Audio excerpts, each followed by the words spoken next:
Téléspectateurs et auditeurs de la RTA-OPH, bonsoir et bienvenue à l'émission La Prédication selon Guy-Émile Loufoua Sétikwabo, une émission consacrée à la vulgarisation des vérités divines de l'heure. Ce soir, nous venons chez vous avec le thème l'association Luzolo Amour OPH, deuxième nation de l'Éternel.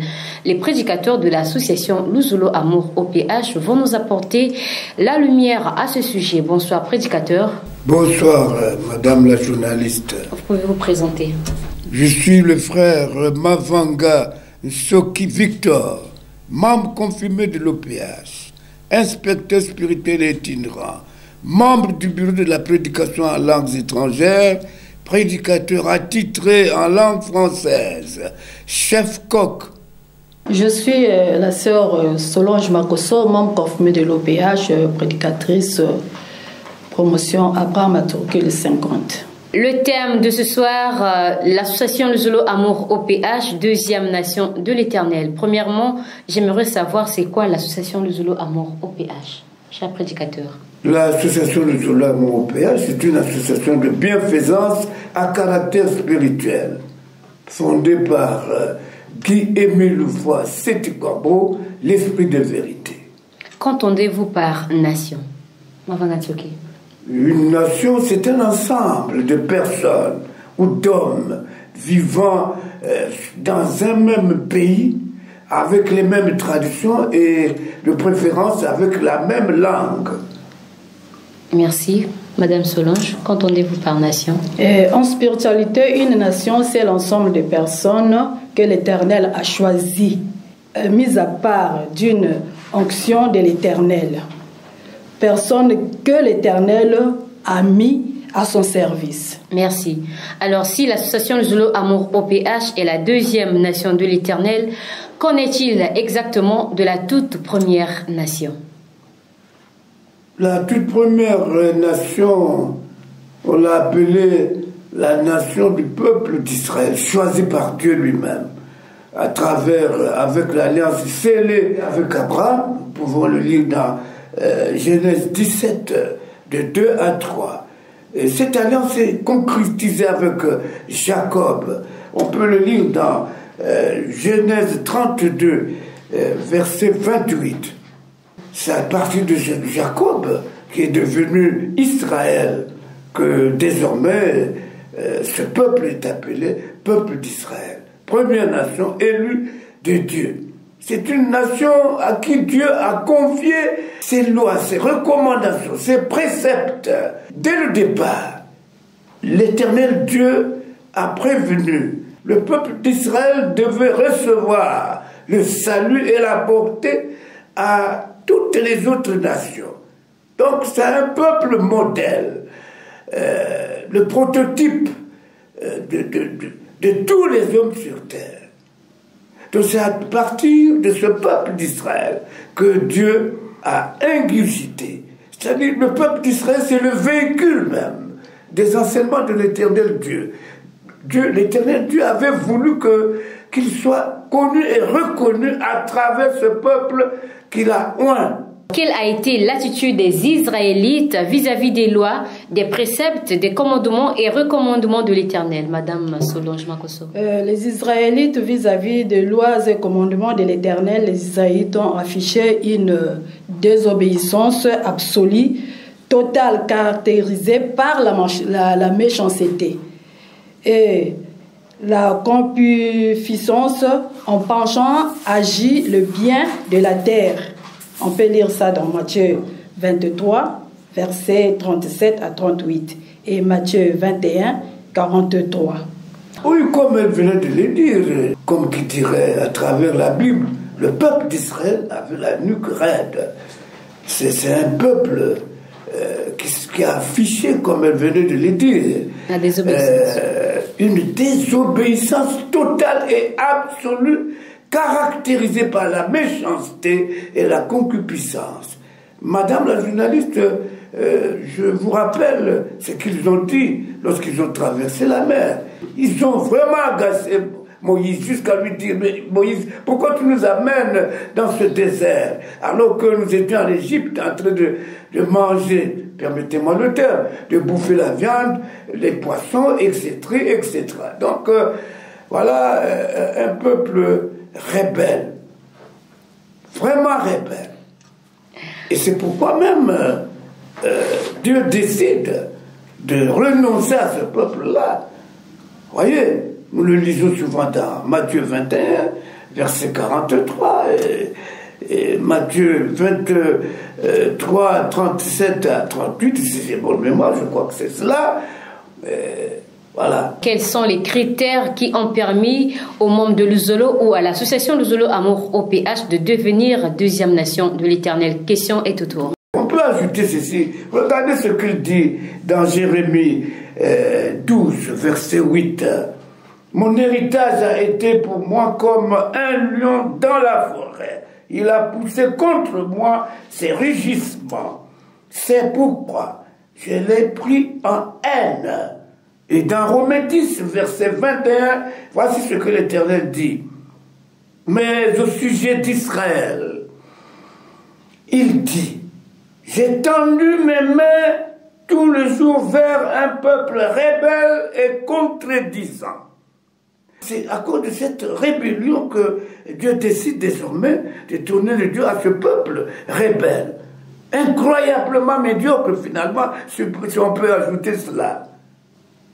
Merci Mavanga Soki. Alors, quels sont les critères qui ont permis aux membres de l'Uzolo ou à l'association Uzolo Amour de devenir deuxième nation, si vous le permettez?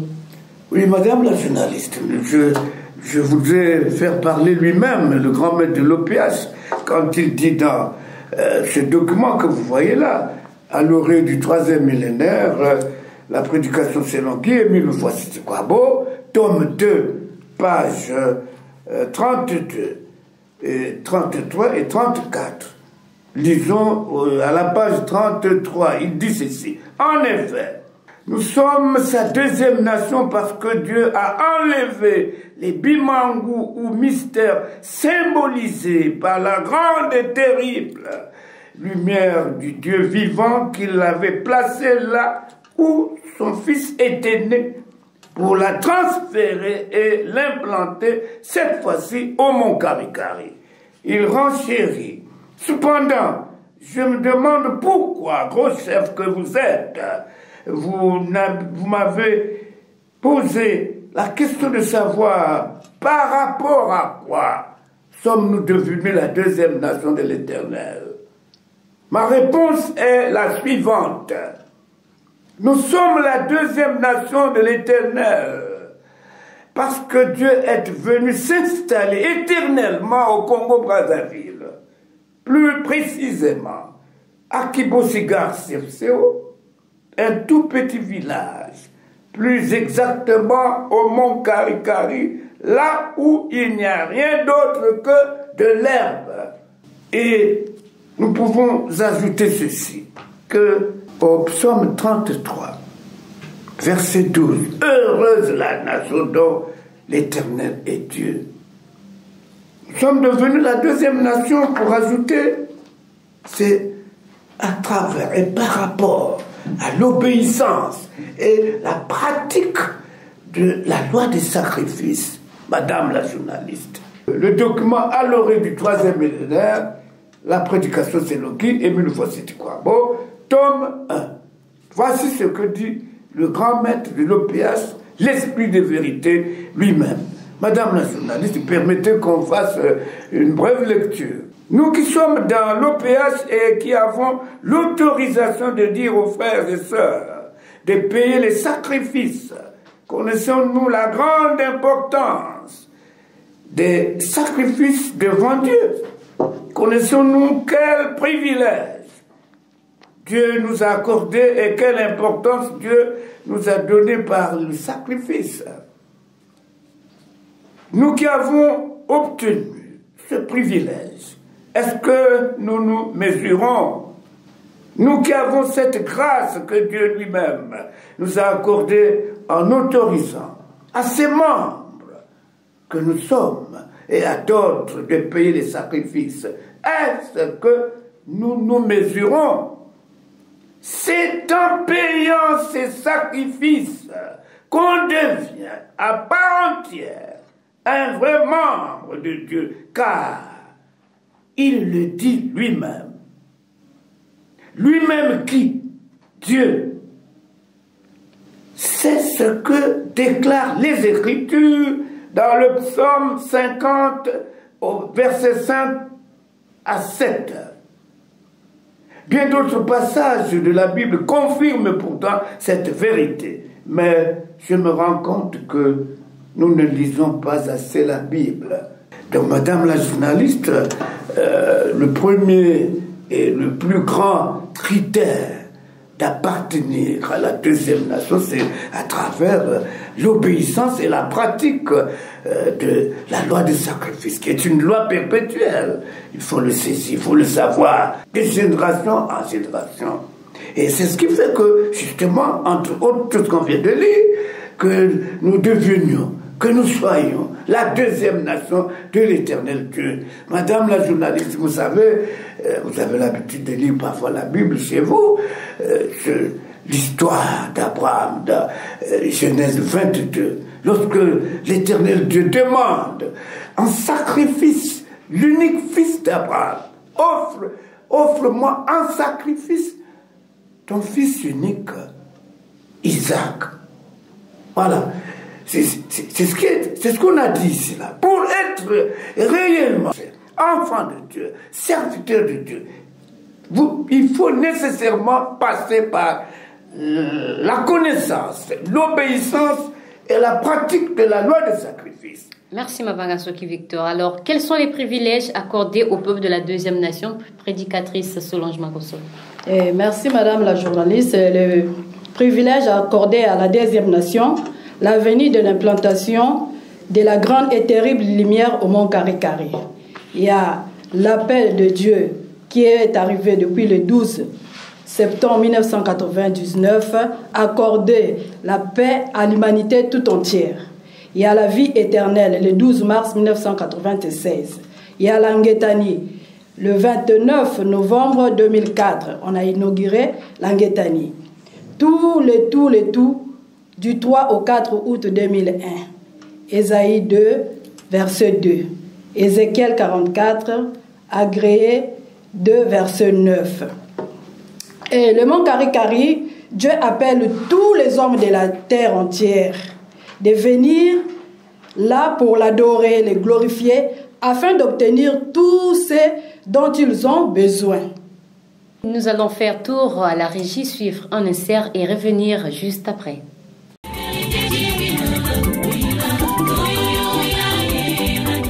Chantons à Dieu dans vos cœurs sous l'inspiration de la grâce. Colossiens 3, de 15 à 16.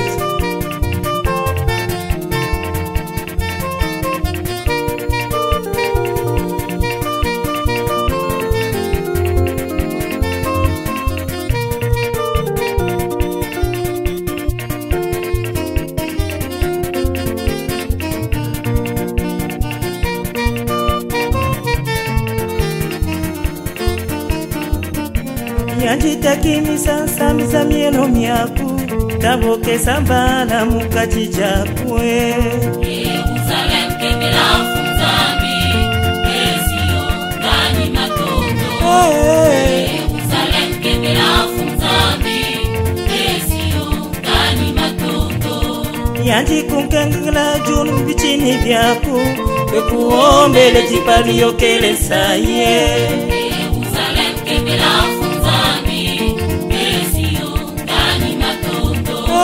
Yerusalem kemela funzami Esio ndani matondo Ukanzonzile mbuka bunjiji mbembo Nimabya byosoga sijimeni levuka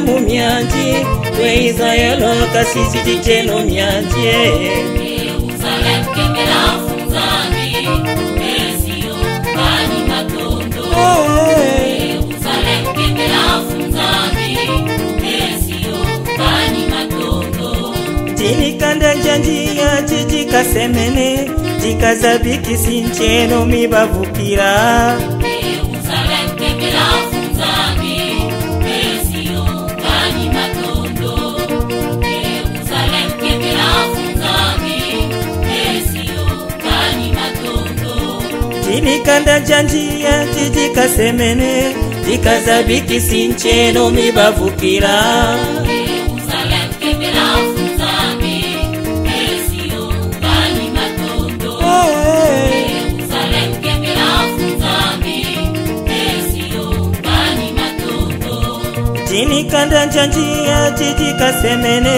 Jikazabiki sincheno mibavukira Yerusalem kemela funzami Mesio kani matondo Yerusalem kemela funzami Mesio kani matondo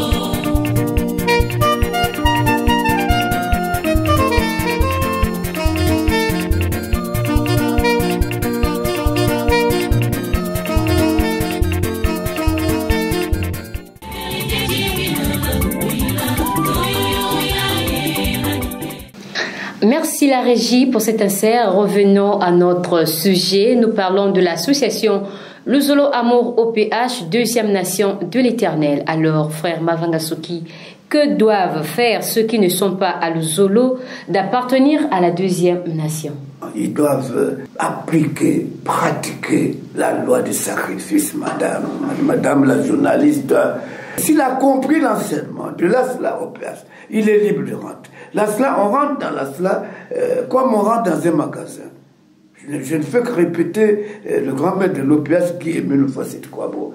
Mais avant même qu'on ne parle de tout ça, on peut encore bien préciser que lorsqu'on parle de sacrifice, il ne s'agit pas des sacrifices des sens humains, des os, des pois, de la viande, non.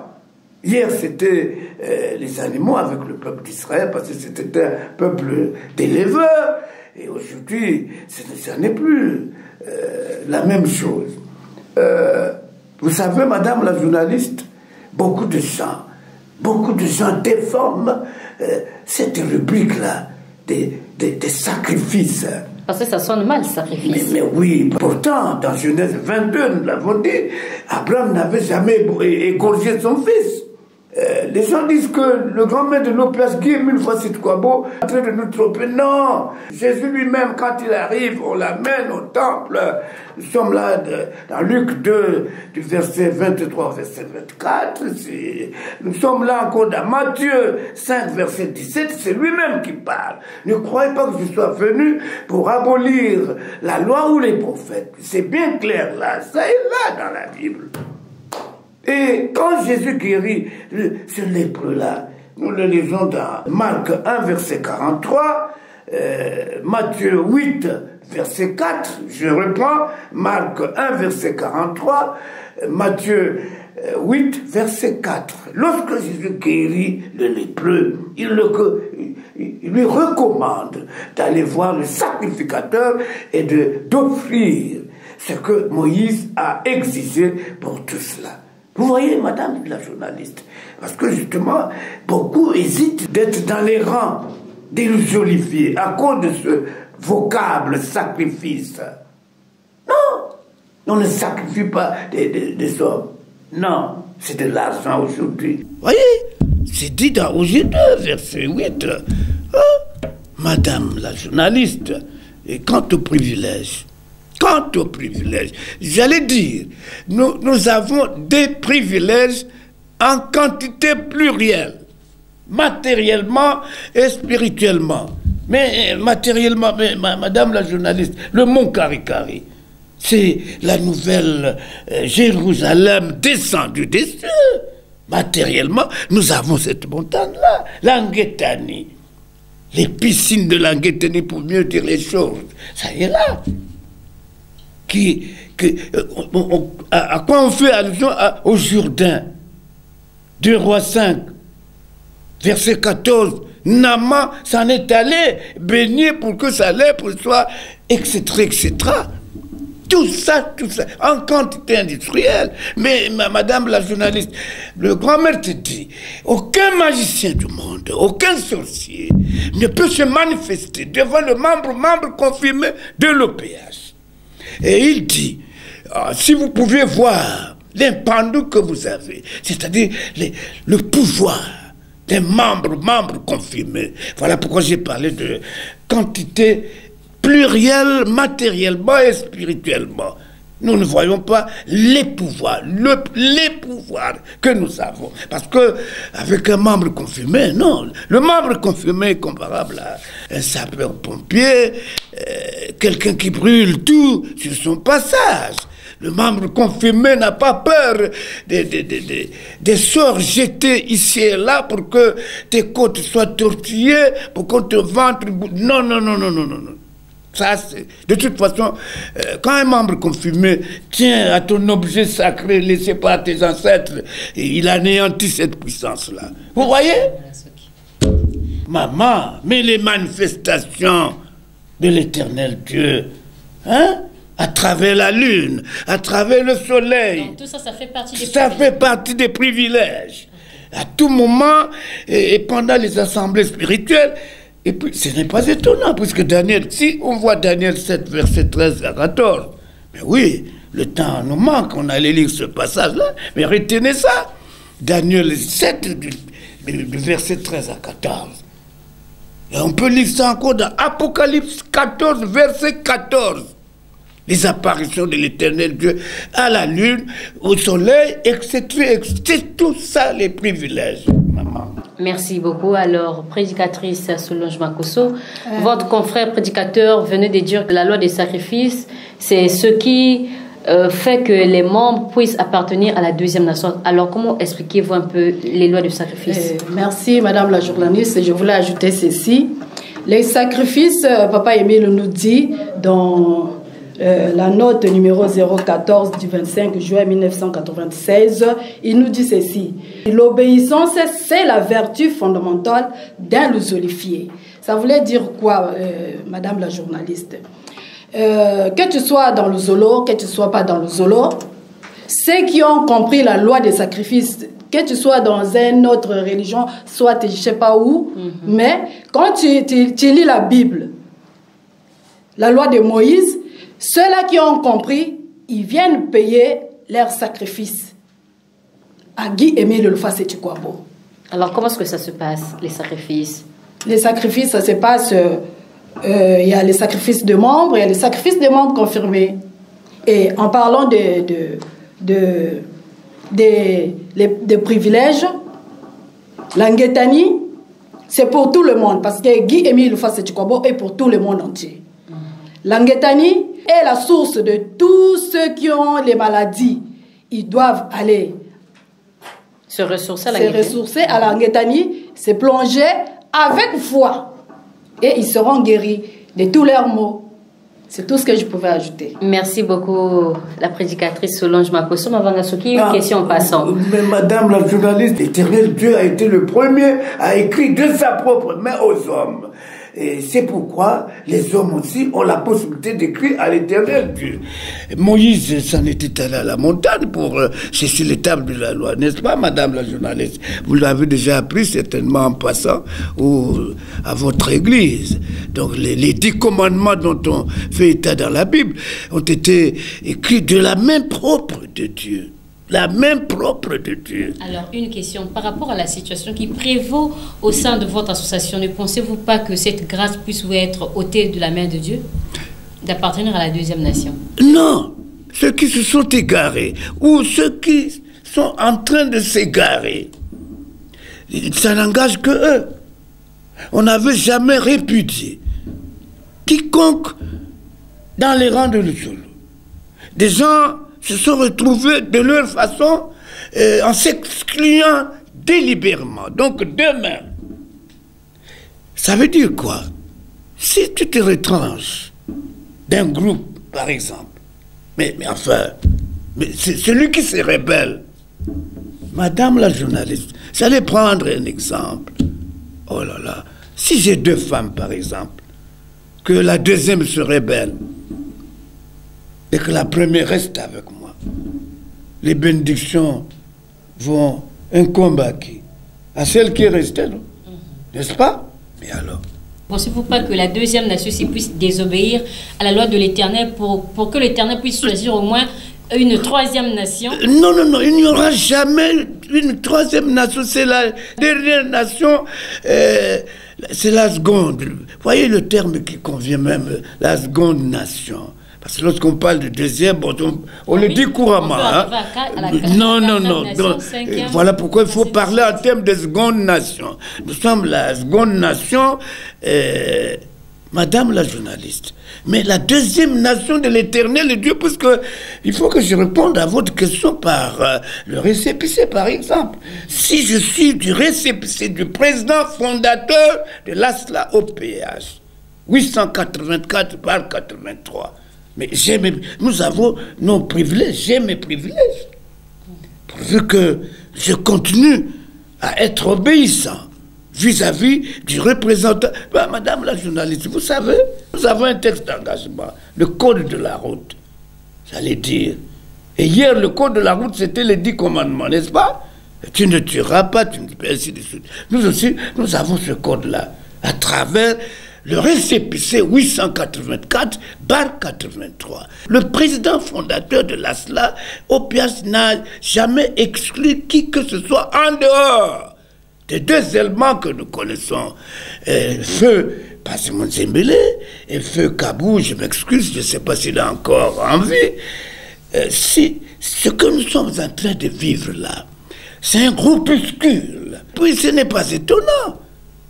À l'ouverture, papa nous avait dit, le grand maître avait dit, parmi les enfants de Dieu, Satan a infiltré les siens.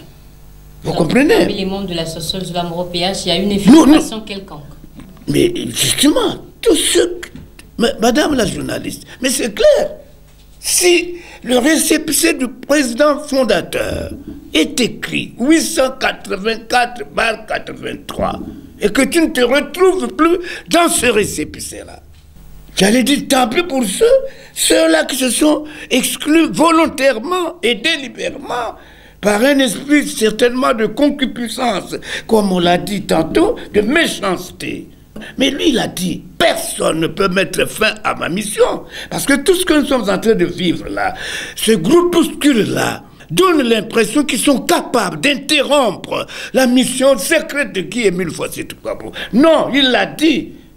Personne, aucun homme ne peut mettre fin à sa mission. Regardez quand il dit, de toute façon, si vous réussissez à faire ceci, cela, en un clin d'œil, Dieu me donnera un autre corps afin que je continue ma mission secrète à lui confier à Dieu.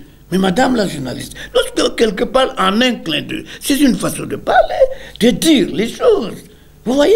Et si vous comprenez ça avec les oreilles de vous, les hommes, là, vous n'allez rien comprendre. Il faut comprendre, parce que l'homme d'en haut ne parle que des choses d'en haut, et vous, homme de la terre, bourré de jalousie, de haine, vous ne comprendrez jamais les paroles de celui qui vient d'en haut. Ça sera pour vous une folie. Comment ça? On parlerait de troisième nation s'il pouvait réussir, mais dit personne ne peut mettre fin à ma mission. Donc il n'y aura pas de troisième nation.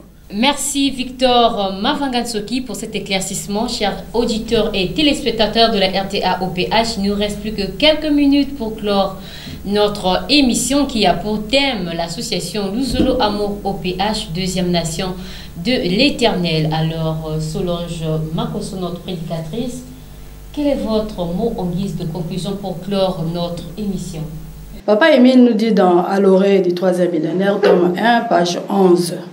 Il dit ceci: je ne comprends pas comment Satan a-t-il pu fermer les yeux et les oreilles, voire même le cœur et l'intelligence des frères et sœurs de l'ASLA, qui finissent par erreur de gauche à droite, alors que l'OPH nous a donné à tous la vie éternelle à la seule condition de balayer nos maisons. C'est à cette condition seulement qu'on a la vie éternelle. Cela nous a été accordé depuis les années passées après l'ouverture de la belle cité de Mont-Carré-Carré. Amen. Amen. Amen. Et voilà un peu ce que je voulais ajouter dans ce que Papa Mavangasoki nous a dit. Merci, Madame la journaliste. Merci. Alors, Victor Mavangasoki, votre mot en guise de conclusion. Nous sommes des hommes avertis. Un homme averti en vaut deux. On devrait l'être. Nous devons faire très attention. Madame la journaliste, vous savez que l'on n'a pas cru en Jésus parce qu'ils ont connu sa mère, etc. etc. Hein? Peut-il venir quelque chose de bon de Nazareth? Ça est là dans Jean 1, verset 46. Vous pourrez aller le lire.